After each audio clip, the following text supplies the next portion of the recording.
Avec cet album, Eva, moi j'ai l'impression que tu as dit « Ok, c'était marrant, maintenant c'est moi qui décide ». Qu'est-ce qui s'est passé quand tu as décidé de contacter Damso? J'ai eu une remise en question qui était importante. J'aurais pu, pendant cette remise en question, complètement tout arrêter. Quand j'ai envoyé un message à Damso, je lui ai expliqué, voilà, ça va pas. En fait, j'ai besoin de me sentir libre dans ma musique. J'arrivais pas à être heureuse parce que on m'avait tellement remis en doute mon talent, ma légitimité. Finalement, moi-même, je croyais plus en moi. Alors que une semaine avant, si tu m'avais dit « Damso, il va être le DA de ton album », j'aurais dit « Mais n'importe quoi, c'est impossible ». Vraiment, j'aurais jamais cru.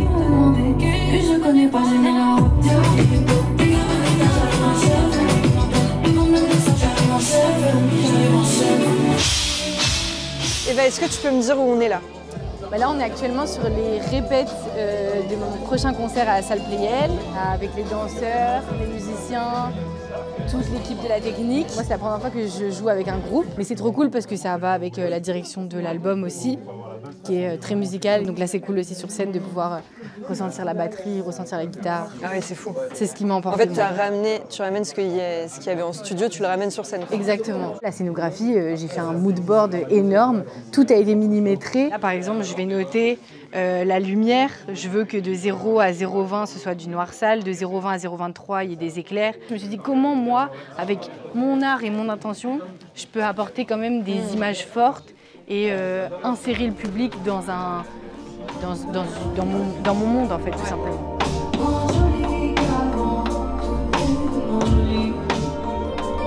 On vient à Caspar, qui est guitariste sur la tournée, mais pas que, parce qu'il est directeur musical aussi. Je vais prendre le travail qu'elle a fait en studio et on va essayer de créer une expérience live à partir de ce truc-là. Donc on va réaliser des arrangements. Parce que moi je voulais refaire mes anciens sons, même le tout premier comme Mood, mais je voulais pas le rejouer comme je le jouais avant. Du coup là il a retravaillé les prods de chaque son. Avant on me disait de chanter sans autotune, j'étais en mode c'est mort, c'est mort.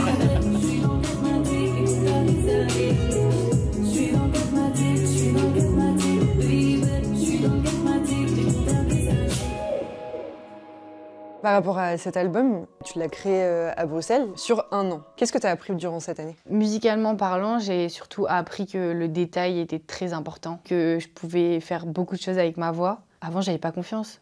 Genre, j'osais pas genre me laisser aller, m'emporter, faire tout ce que je voulais. Si là, demain, je vais faire du piano et que j'ai envie de sortir un son avec 3 notes parce que moi, j'aime, fais-le, tu vois. Mais dans ce que tu racontes aussi, c'est différent. C'est vachement sincère. Ah oui. Dès le premier son qu'on a fait en vrai en studio, c'était à moi. On a fait l'intro de l'album où j'ai dû poser en cabine, allongée par terre. Bon. En train de lire, ouais, parce qu'en fait, pour l'intro de l'album, au début, j'ai commencé à lire le texte. Mais Damso, il me dit, t'es pas dedans et tout. Et moi, je sentais aussi que j'étais sur la retenue. Je sais que je suis sur la retenue, je sais que je suis capable de faire d'autres choses. Là, il m'a dit, non.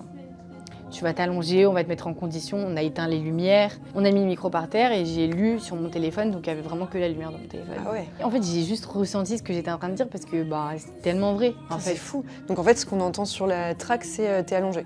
Ah, je suis allongée par terre et je suis vraiment en train de pleurer. Ah ouais. C'est juste que je me suis dit, lâche-toi. Genre vraiment, c'était genre une thérapie, tu vois. Ouais. Lâche-toi. En fait, c'est fou parce que je te jure que ça se ressent. C'est le premier truc que je t'ai dit, genre que à moi, vraiment, il y a un truc qui est choquant de sincérité en fait, tu vois. J'avais cette émotion de putain, t'as fait tout ce parcours et genre là t'es en train de poser ces paroles-là dans un studio où il y a plein de gens qui croient en toi et qui sont déter pour ton projet, tu vois. Ouais, c'est beau.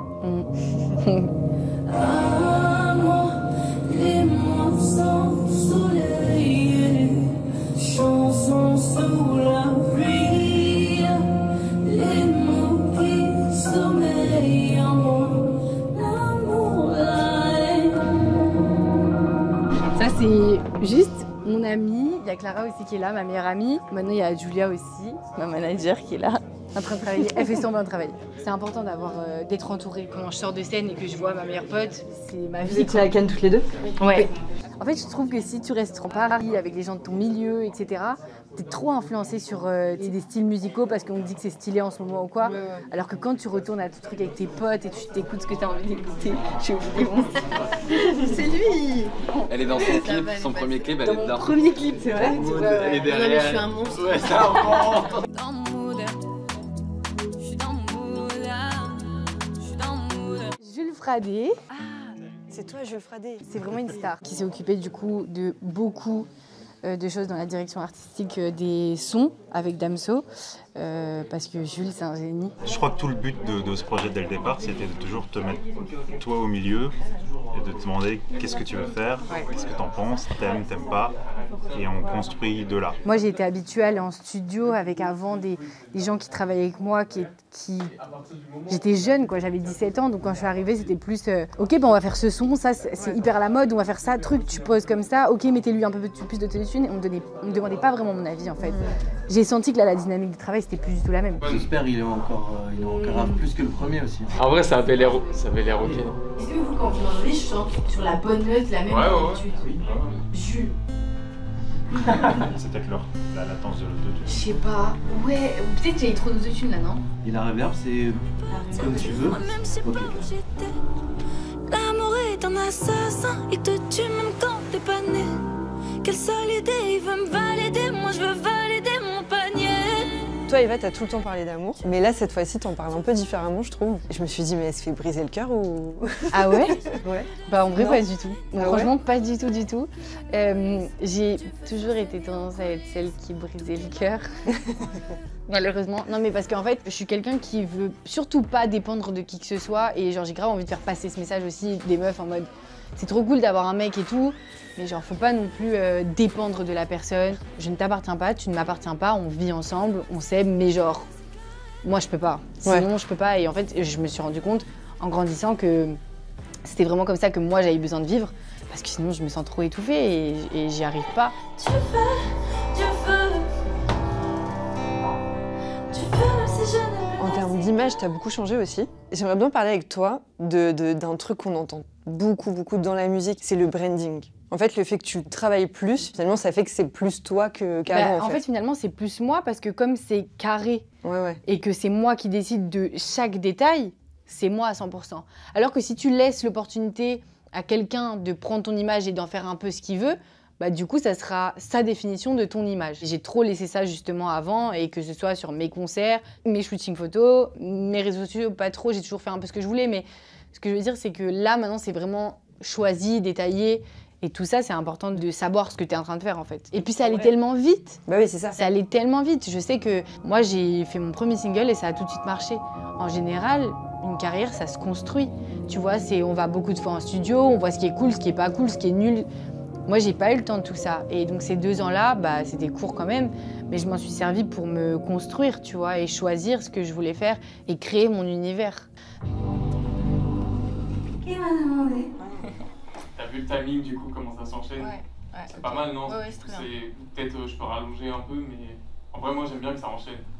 Dernière question, Eva, il y a plein de jeunes qui t'écoutent et qui te suivent depuis longtemps. Si t'avais envie de leur dire quelque chose, ce serait quoi? C'est vraiment de croire en soi sans jamais écouter l'avis de qui que ce soit, parce qu'il n'y a pas que des gens qui veulent ton bien. Et surtout de se faire confiance. Quand t'as une passion, quand t'as un truc et que t'as envie de le faire, fais-le jusqu'au bout et n'écoute pas les gens, parce que les gens ils vont toujours vouloir te rabaisser, malheureusement, parce que puis il y en a beaucoup qui n'arrivent pas à exister par eux-mêmes. Et donc voilà, donc vraiment, sois toi-même à 100%. J'ai vraiment l'impression que le truc c'est ça, quoi. Faut pas écouter les autres. Non, jamais écouter. Enfin, si, il y a des bons conseils aussi, ça je dis pas, moi. En tout cas, faut s'écouter soi. Voilà, faut s'écouter soi-même, vraiment ce qu'on a au plus profond de notre cœur. Et il faut pas rentrer dans une case, faut pas se dire que parce que maintenant il faut faire ça comme ça, moi il faut que je fasse ça comme ça. Et comme je suis un peu différente, je suis pas stylée. Non, justement, ta différence fait que t'es trop cool.